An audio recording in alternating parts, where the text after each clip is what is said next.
Soyez les bienvenus si vous nous rejoignez sur Média TV pour l'entretien de la rédaction. Aujourd'hui, nous recevons M. Barka Bah, directeur de l'information de la télévision Futur Média. Ensemble, nous parlerons de la situation sécuritaire en Afrique et particulièrement dans la région du Sahel, mais aussi de la force conjointe du G5 Sahel. Et nous nous intéresserons également à la formation des leaders religieux. M. Barka Bah, bienvenue. Merci. Aujourd'hui, les attaques terroristes semblent se multiplier en Afrique. Quelle analyse faites-vous de la situation sécuritaire sur le continent et particulièrement dans le Sahel?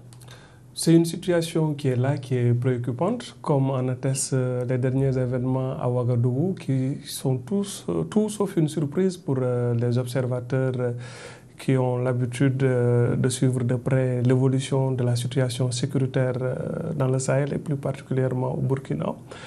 Ça n'a pas surpris grand monde, parce que le Burkina était un pays surexposé à ce phénomène terroriste, qui a d'abord été durement frappé par les attentats de l'année dernière, qui était une première et qui a semblé être une sorte de déflagration, parce que jusque-là, c'est un pays qui n'était pas très connu pour avoir été confronté à ce genre de péril islamiste. Mais c'était simplement un faux-nez pour ceux qui ne suivaient pas cette situation. Le Burkina, d'une certaine façon, sous l'ère Blaise Compaoré, était un pays très impliqué au départ dans la négociation et la libération des otages du Sahel. Le défunt régime qui était là-bas sous les ordres du président Compaoré avait développé une sorte d'expertise quant à la négociation en coulisses, avec quelques accointances, disons, avec certains leaders islamistes, parce qu'ils avaient ouvert un canal de dialogue et de discussion. En gros, vous aviez une sorte de division du travail orchestrée en haut lieu par le président Compaoré, mais aussi par son ancien ministre des Affaires étrangères, Djibril Bassolé, qui s'occupait du volet diplomatique. Et il y avait aussi le fameux et incontournable général Gilbert Diendéré, qui est une sorte de boîte noire de l'appareil sécuritaire burkinabé, qui avait des contacts, et un conseiller spécial du président Compaoré du nom de Chafi, qui est un Mauritanien, qui lui avait le contact direct avec les chefs islamistes, et plus particulièrement les chefs d'AQMI. Alors, cette diplomatie de l'ombre, cette diplomatie en coulisses, secrète, sécuritaire, tout ce que vous voulez, avait pu avoir de très bons résultats pour la libération des otages. Et tant que ce régime était en place, il y avait une sorte d'accord tacite qui faisait que le Burkina était épargné. Alors, coïncidence troublante. Comment, suite à cette analyse, qu'est-ce qui a changé?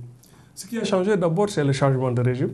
De manière assez troublante, c'est à partir du moment où Blaise Compaoré a perdu le pouvoir et que Gilbert Diendéré est allé en prison, que le général Bassolé, qui était le chef de la diplomatie, est aussi en prison, que Chafi est parti en exil, qu'on a vu que le pays a été durement frappé par ces attentats-là.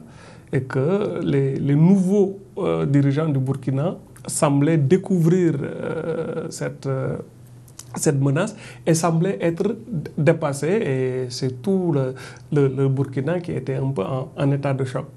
Cela veut dire quoi? Cela veut dire peut-être que jusque-là, il y avait un accord tacite qui faisait que les islamistes avaient épargné le Burkina, dont ils avaient besoin pour des négociations secrètes, mais maintenant que leurs interlocuteurs privilégiés n'étaient plus au pouvoir, ils ont desserré le taux pour frapper le Burkina, pour l'exposer et montrer que le Burkina est quelque part un pays en fait qui collabore avec la France, qui est l'ennemi principal, nous ne l'oublions pas.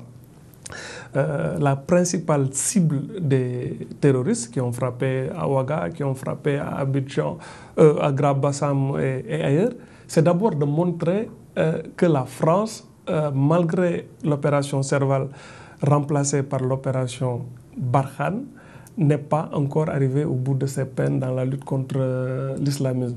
Et tous les pays de ce pourtour du Sahel qu'ils peuvent frapper seront des cibles pour d'abord prouver à la France qu'on est là.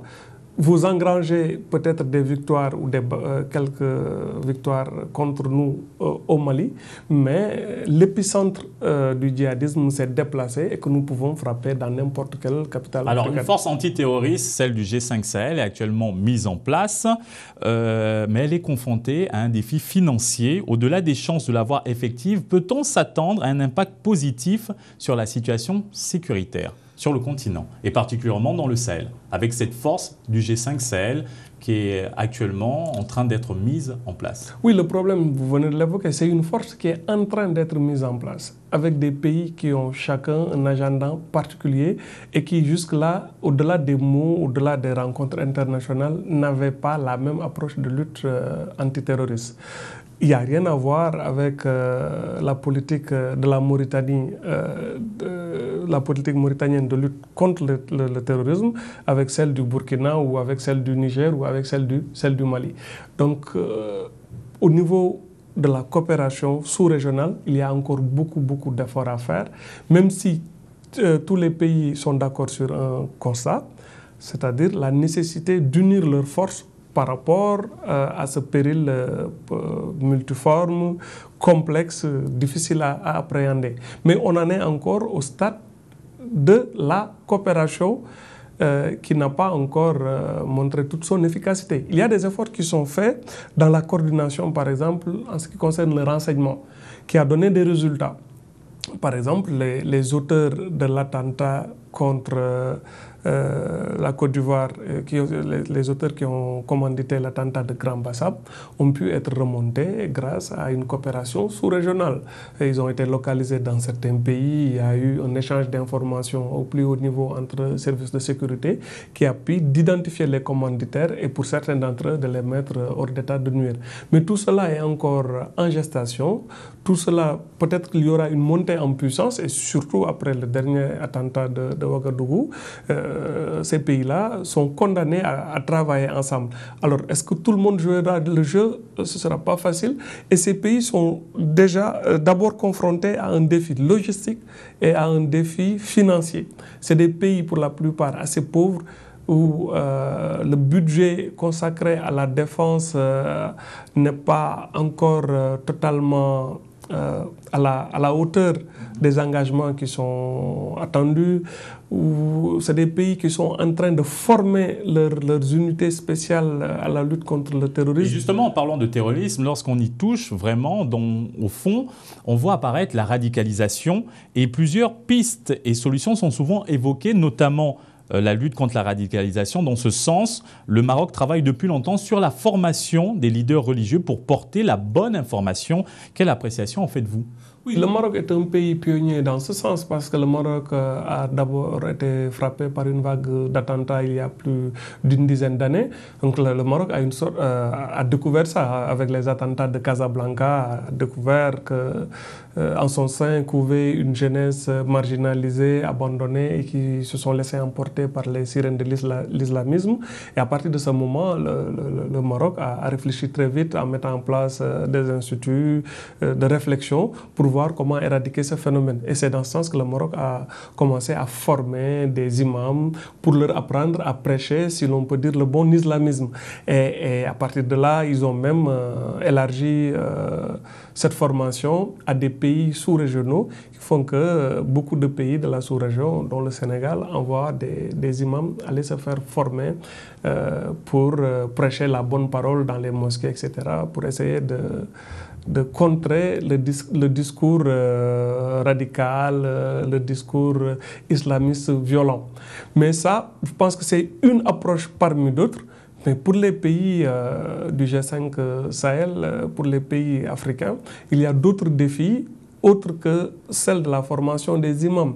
La première cible des terroristes, c'est le terreau fertile de la pauvreté, de la marginalité, qui font qu'ils peuvent aller recruter des jeunes, à l'image de ceux qui ont commis les attentats de Ouagadougou. C'est souvent des jeunes de 19 ans, 20 ans, 21 ans, qui ont été radicalisés par un discours extrêmement violent, par des imams.